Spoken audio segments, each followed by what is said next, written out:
So let's look at our Chapter 4 quiz review. For the first question, is asking us to find the limit of each function as x approaches different x values. For this first one is as x approaches -4. So what I'm going to do is substitute in that -4 and for x to see what we get. So if I have 2 times x minus 16, that's divided by x plus 4. So we have our -4 and we have our -4. What that's going to give us is -8 minus 16 is a -24. And -4 plus 4 is 0. You cannot divide by 0, which means that we have some type of discontinuity at x as x approaches -4, so the limit would not exist. For question 2, we're going to substitute in a 6. So that would be, because that's where we're approaching, so it'll be 6 plus 6 all over, and then it's 6 squared minus 36. Well, again, we are going to get a discontinuity because we end up with 12 over 0, which is undefined, and that gives us does not exist.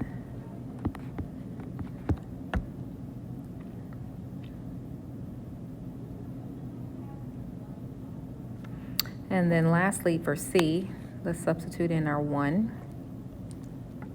So that would be 3 times 1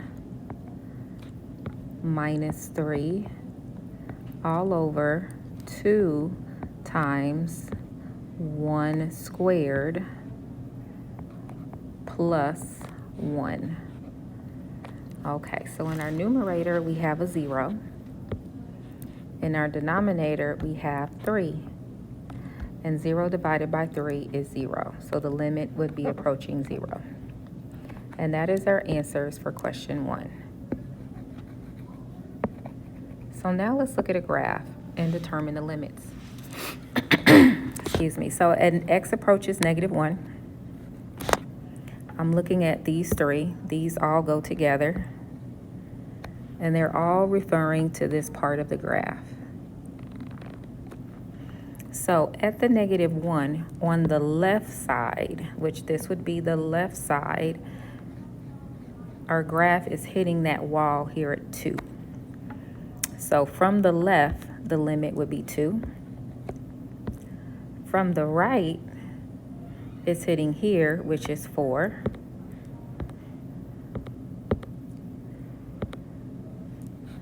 Now, this is a jump discontinuity. The left side and the right side aren't doing the same thing, so the limit at -1 does not exist. This is a jump. Remember, all jumps have a limit that does not exist.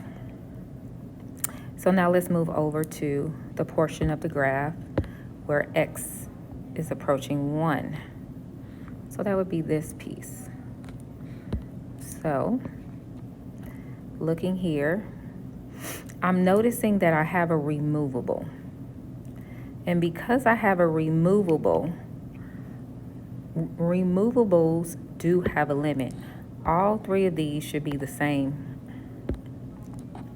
So removable, that's the same. And it's, even though the graph is undefined here, this is where it's approaching. So on the left and right, it's approaching +2. From the left, it approaches 2. From the right, it approaches 2. And at that point, it approaches 2. So all 3 will be the same because that's a removable discontinuity. Now, even though when we hit that point, it's undefined, remember, a limit is asking you, what is the graph approaching? And on both sides, it's approaching 2. It's approaching 2 from both sides. It never hits it, but that's what it's approaching. All right, and then we have the limit as x approaches -3. So -3, okay, so that would be 1, 2, 3, that would be here. And it is continuous, there is no discontinuity, and the graph appears to approach 0. So the limit would be 0. So what are the values of f of -1 and f of +1? So I'm going to look for my closed points. So the closed point at f equals -1, that closed point is here, and that would be +4. And at x equals 1, which would be here, it is also 4.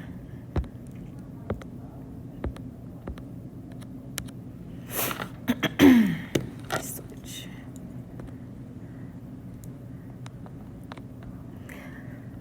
Are there any points of discontinuity in the function? If so, state where the function is discontinuous and the type of discontinuities.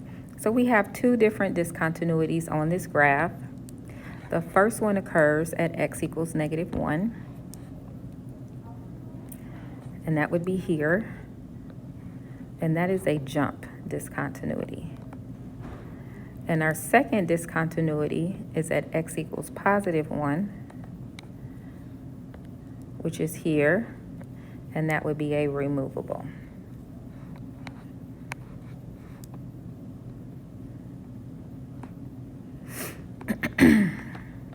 Okay, so now let's look at question 10. A lot of students get confused with this because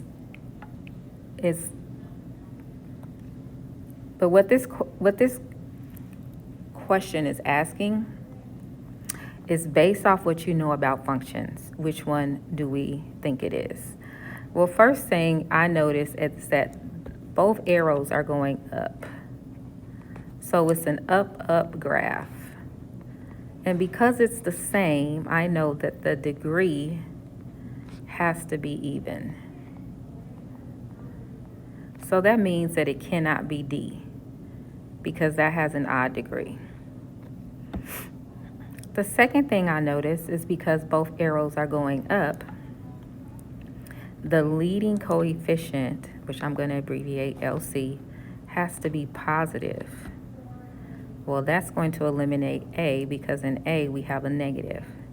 So now we're down to B and C. We have a 50-50 chance here of guessing this correctly. And what we're going to lean on now is our y-intercept, because the y-intercept will determine which function it is. Is my y-intercept -3, or is my y-intercept +3? And looking at this graph, it appears to be at a +3, which eliminates choice B and leaves me with my final answer of C.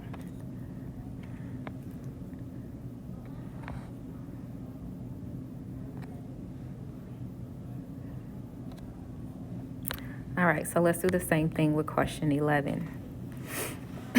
Well, unfortunately, we can't eliminate anything based off of the degree, because they both have, everything is odd.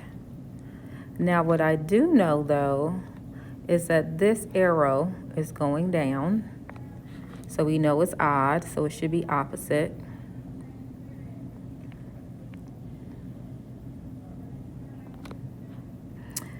We know that it's going down, so I need a negative leading coefficient. Well, that's going to eliminate choices A and choice C, because both of those, let me go back, start with a +1, and it's not positive because the right arrow is going down. So we can eliminate both of those choices. So now back to the old y-intercept. So we have to determine, is my y-intercept at +3 or is it at -3?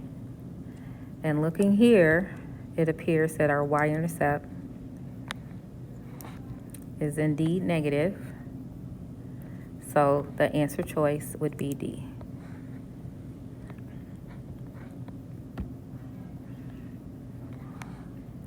Okay. So let's look at question 12.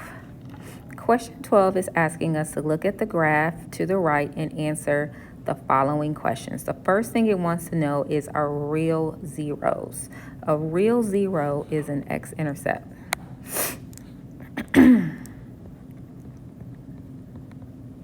And we only have one.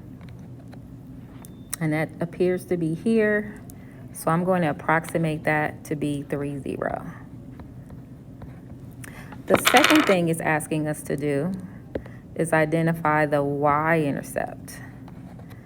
So this crosses the y-axis here, which is 0, 2. Now, every odd degree function, odd degree means that we have opposite arrows,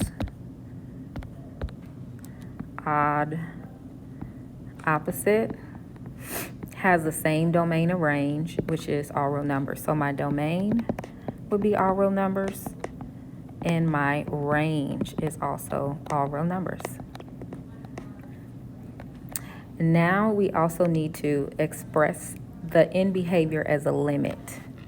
So the way you write it in behavior for the left side, because on the left side x is negative, we say the limit of f of x as x approaches negative infinity. Well, on the left side, this is the left, the arrow is going up. So the limit is positive infinity because the arrow goes up. Now on the right side, we say the limit of f of x as x approaches positive infinity. Well, that's the right side, and that would be here. And the arrow's going down, so my limit would be negative infinity.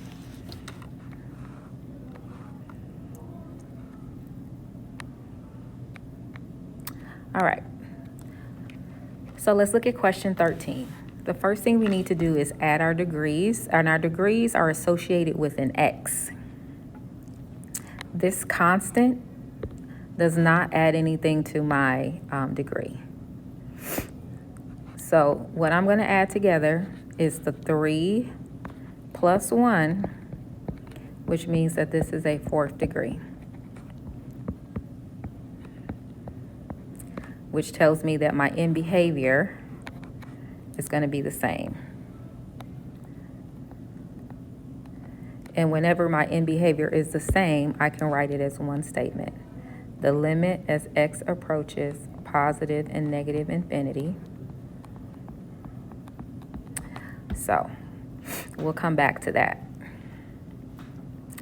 The next thing it says is state your real zero. So your real zeros come from your factors, and I have 2 factors. The first factor is x minus 2. So if x minus 2 equals 0, that means x equals 2. And I'm going to write that as an ordered pair, 2, 0. And then my second factor is x plus 1. If x plus 1 equals 0, then that means x equals negative 1 or negative 1, 0. And again, it's important that you express it as an ordered pair. Determine whether the graph is going to cross or bounce off the x-axis at each intercept. So remember, when your degree is odd, it crosses through. And when I say degree, I'm talking about the degree of the factor.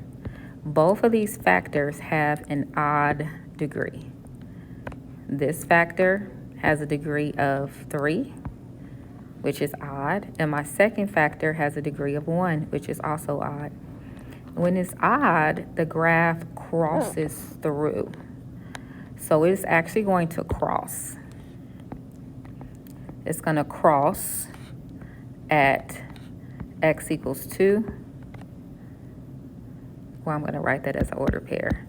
It's going to cross at 2, 0. And it's also going to cross at negative 1, 0. All right, lastly is our in behavior, our y-intercept. Definition of y-intercept is the y value when x equals 0. So I'm going to go ahead and figure out what that would be. So looking at that function, y equals negative 5.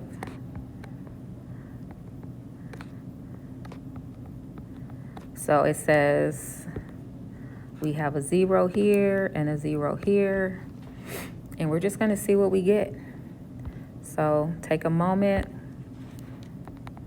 and see what you would get.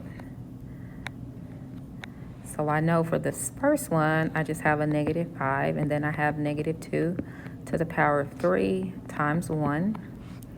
Negative 2 to the power of 3 is negative 8. And when you multiply these together, you get 40. So my y-intercept would be at 0, 40.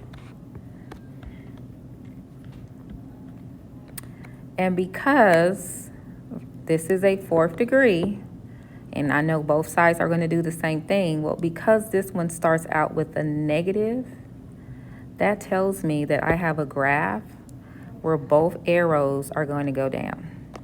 I don't know what happens in the middle, but at the ends, they both go down. So that means my limit approaches negative infinity.